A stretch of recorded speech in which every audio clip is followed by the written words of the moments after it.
हे पाक, तेरा ख्वाब एक नज़ारा ही रहेगा। तू किस्मत का मारा है, मारा ही रहेगा। तेरे हर सवाल का जवाब करारा ही रहेगा। कश्मीर हमारा है और हमारा ही रहेगा। पाकिस्तान एक भूखा नंगा पाकिस्तान है, चाइना के टुकड़ों पे चलने वाला पाकिस्तान है। पाकिस्तान की आपसी लड़ाई इतनी है कि हम उस लड़ाई में पड़ के क्या लेना है। कहाँ G20, कहाँ दुनिया के राष्ट्रपति नंगे पांव चल के महात्मा गांधी के समाधि पे जाते हैं, खुले तौर पे हिंदुस्तान की तारीफ करके जाते हैं। पाकिस्तान से अपना को मुकाबला नहीं। हिंदुस्तान की फोर्स, जिन्होंने ये ऐलान किया है हम किसी को छेड़ते नहीं, हमें को छेड़े तो हम छोड़ते नहीं। अगर पाकिस्तान अपनी हरकतों से बाज नहीं आता है, बालाकोट की तरह फिर उसको जवाब दिया जाएगा। क्या पहले का कश्मीर आपने देखा? रोज जवानों के शरीरों के टुकड़े टुकड़े कर दिए जाते थे। रोज हिंदू, मुसलमान, सिख, ईसाई के खून के तिरंगे झंडे का अपमान होता था। रोज जवानों पे पत्थर फेंके जाते थे। हमारा जवान अपने परिवार से धोखा करके चले जाएगा, मातृभूमि से धोखा करके नहीं जाएगा। खुराक देंगे तो उनको बहुत बड़ी खुराक देंगे। नमस्कार, मैं आयुष शर्मा और आप देख रहे हैं ओ न्यूज़ हिंदी। कश्मीर में जिस प्रकार से हमारे जवानों की शहादत हुई है, उसके बाद से देशवासियों में गुस्सा है, रोष है और भारत का हर नागरिक यही चाहता है कि इस घटना का जल्द से जल्द बदला लिया जाए। इस पूरे मुद्दे पर बात करने के लिए हमारे साथ MS बिट्टा साहब मौजूद हैं, उनके साथ जुड़ते हैं। सर, बहुत बहुत स्वागत है आपका ओ न्यूज़ हिंदी पर। जी सर, अब जवानों की शहादत हुई, 370 भी हट गया, इतनी बड़ी घटना हो जाती है, किस तरीके से देखते हैं? मैं आपसे एक सवाल पूछता हूँ। इतना बड़ा देश, इतना बड़ा हिंदुस्तान है, जब जवान सीमाओं की रक्षा करते हुए मौत का कफन बांध के जाता है तो उसके मन में सोच होती है कि सबसे पहले मातृभूमि की सीमाओं की रक्षा करूंगा, और शहादत का जाम पी जाता है। और हमारे जवानों ने शहादत दी, इसमें हिंदू भी, सिख भी, हर धर्म के व्यक्ति ने शहादत दी। वो शहादत का हमें दुख भी है और हमें नाज भी है। पर मैं आपकी इस चीज़ का सवाल का जवाब जरूर पूछना चाहूँगा कि सीमाओं को खुला छोड़ दिया जाए क्या? मैं आपसे सवाल पूछता हूँ कि 370 धारा हटी, अब भी जारी है। आपने एक सवाल किया, क्या पहले का कश्मीर आपने देखा? मैं आपसे सवाल पूछता हूँ। रोज जवानों के शरीरों के टुकड़े टुकड़े कर दिए जाते थे। रोज हिंदू, मुसलमान, सिख, ईसाई के खून के तिरंगे झंडे का अपमान होता था। रोज जवानों पे पत्थर फेंके जाते थे। तिरंगे झंडे को लहराया नहीं जा सकता था। क्या कश्मीर में कुछ फर्क नहीं पड़ा? मेरा आपसे एक सवाल है। बिल्कुल सर, फर्क पड़ा। नहीं, फर्क नहीं पड़ा, फर्क बहुत पड़ा है। पर सीमाओं की रक्षा के लिए कुर्बानी, शहादत, ये हमारा सबका कर्तव्य है। मैं भी आपके सामने वर्दी के बगैर हूँ, मैं भी मौत का कफन बांध के निकलता हूँ।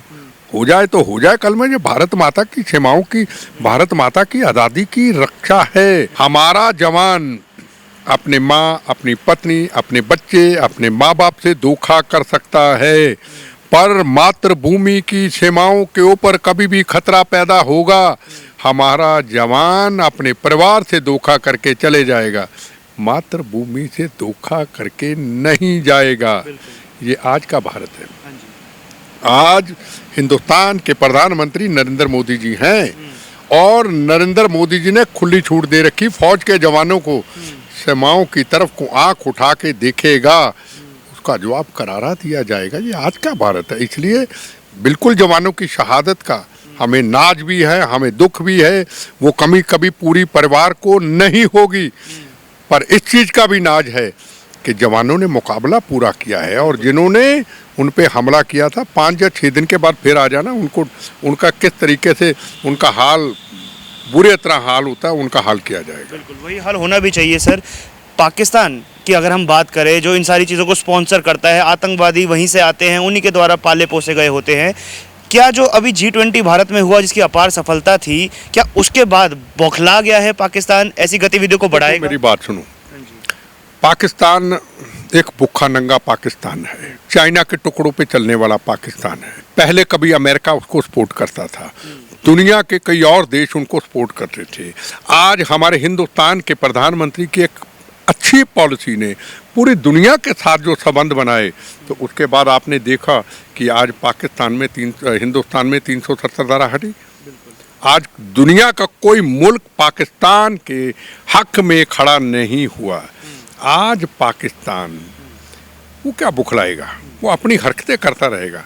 कहाँ G20, कहाँ दुनिया के राष्ट्रपति पीएम, अमेरिका जैसा इतना बड़ा कंट्री नंगे पांव चल के महात्मा गांधी के समाधि पे जाते हैं और खुले तौर पे हिंदुस्तान की तारीफ करके जाते हैं। पाकिस्तान से अपना को मुकाबला नहीं, ना हम पाकिस्तान से पहले मुकाबला करते थे। हमारा हिंदुस्तान तरक्की के रास्ते पे जाना चाहता है और वो लेके गए नरेंद्र मोदी जी के आने के बाद। अब पाकिस्तान कि आपसी लड़ाई इतनी है कि हम उस लड़ाई में पड़ के क्या लेना है। हमारी तरफ अगर आंख उठा के देखेगा पाकिस्तान, बालाकोट की तरफ फिर उसको जवाब दिया जाएगा। जो ये आतंकी हैं जिन पर हमने एयर स्ट्राइक किया, सर्जिकल स्ट्राइक की, क्या अब एक और खुराक मांग रहे हैं ये आतंकी? इसके बारे हम नहीं कह सकते कुछ, पर मैं ये जरूर गारंटी से कह सकता हूँ, खुराक देंगे तो उनको बहुत बड़ी खुराक देंगे। हिंदुस्तान की फोर्स, हिंदुस्तान में बैठे हुए नरेंद्र मोदी जी, जिन्होंने ये ऐलान किया है हम किसी को छेड़ते नहीं, हमें को छेड़े तो हम छोड़ते नहीं। जब उनकी तरफ से कोई ऐसी ज़रूरत से ज़्यादा हरकत होगी तो वो आप देख लेना, 4 दिन में 2 दिन में उसका जवाब मिलेगा उनको।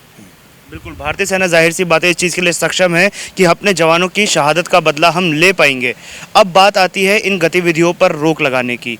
क्या अगर जैसे अभी बात की गई थी, जनरल वीके सिंह जी ने बोला था कि पीओके कुछ दिनों बाद अपने आप ही भारत में सम्मिलित हो जाएगा, अगर ऐसा होता है इन गतिविधियों पर रोक लग पाएगी? आपने इन चीज़ों को बहुत करीब से देखा है सर।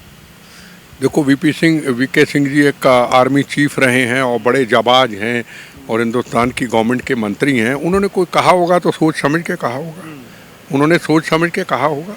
पर हम जो महसूस करते हैं, हिंदुस्तान कभी भी किसी को बेफजूल छेड़ता नहीं है।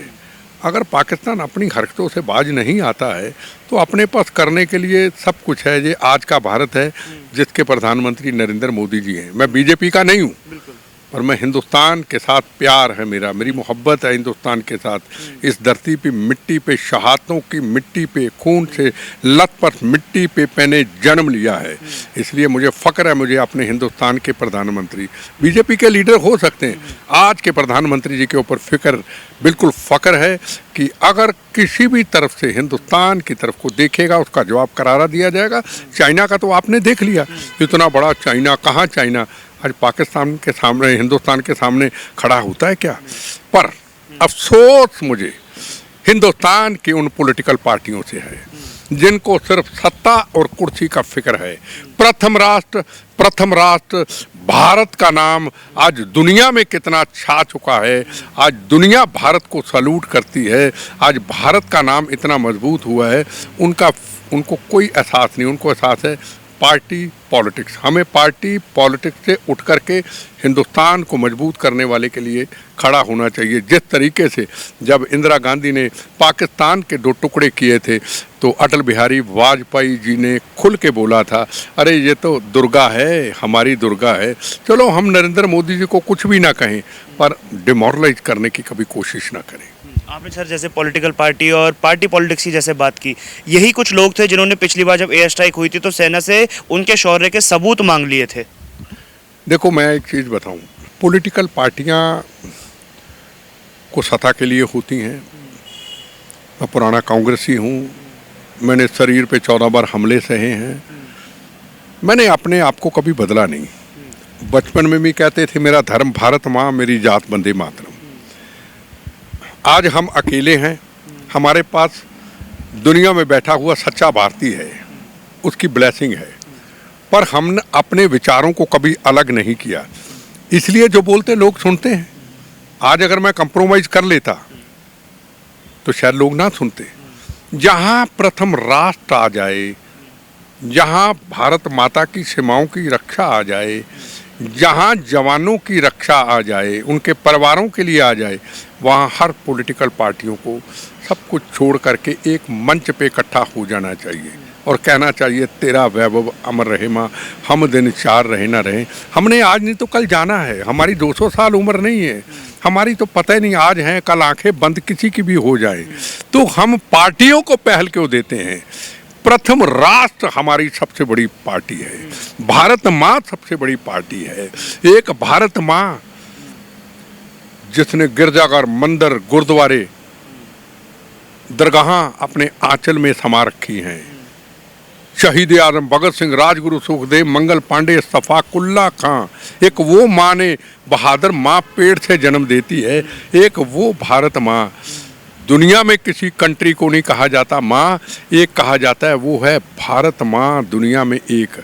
वो हमारी पार्टी, वो हमारी माँ, वो हमारा देश, वो हमारा भारत, वो हमारा हिंदुस्तान जिस दिन हर पॉलिटिकल पार्टी के सीने में समा जाएगा, इस देश की तरफ तो अब भी क्या, आगे भी कोई आंख उठा के देख नहीं सकता। हम तो कमियां ढूंढते। अभी किसी चैनल में बहस हो रही थी, फारूक अब्दुल्ला जी कहते थे को गोलियां चल रही हैं अभी भी, 370 धारा उठाई थी। क्या ये पॉलिटिकल पार्टियां चाहती हैं यहाँ बेगुनाहों का कत्लेआम हो, यहाँ जवानों की शहादत हो, यहाँ खून बहे और इंटरनेशनल हम एक विचार रखें? देखो जी, 370 धारा हटने के बाद अभी भी गोली जारी है। क्या आप चाहते हैं? आप ये क्यों नहीं कहते आतंकवादियों का जवाब गोली का जवाब गोली देना चाहिए? बिल्कुल।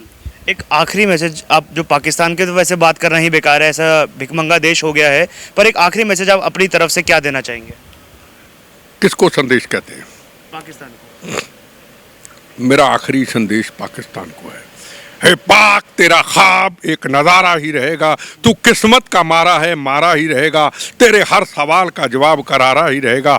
कश्मीर हमारा है, हमारा था, ऑक्युपाई कश्मीर पहले भी हमारा था, अब भी हमारा है और हमारा ही रहेगा। ये पाकिस्तान को कहना चाहते हैं। बहुत बहुत धन्यवाद सर हमारे साथ जुड़ने के लिए। तो MS बिट्टा साहब इस वक्त हमारे साथ मौजूद थे। पाकिस्तान को और पाकिस्तान द्वारा भेजे गए स्टेट स्पॉन्सर्ड आतंकवादियों को बहुत करारा जवाब दिया है कि अगर हिंदुस्तान की फ़ौज को छेड़ोगे तो हिंदुस्तान की फ़ौज तुम्हें छोड़ेगी नहीं। हमारे 3 जवानों की शहादत का हमें बहुत दुख है, पर हिंदुस्तान की जो फ़ौज है वो पूरा हौसला रखती है, पूरा दम रखती है कि पाकिस्तान को उसकी औकात घर में घुसकर दोबारा बता दी जाएगी। इस पूरी वीडियो को अंत तक देखने के लिए आप सभी का हार्दिक धन्यवाद। वीडियो जर्नलिस्ट प्रसन्नजीत झा के साथ मैं आयुष शर्मा, ओ न्यूज़ हिंदी।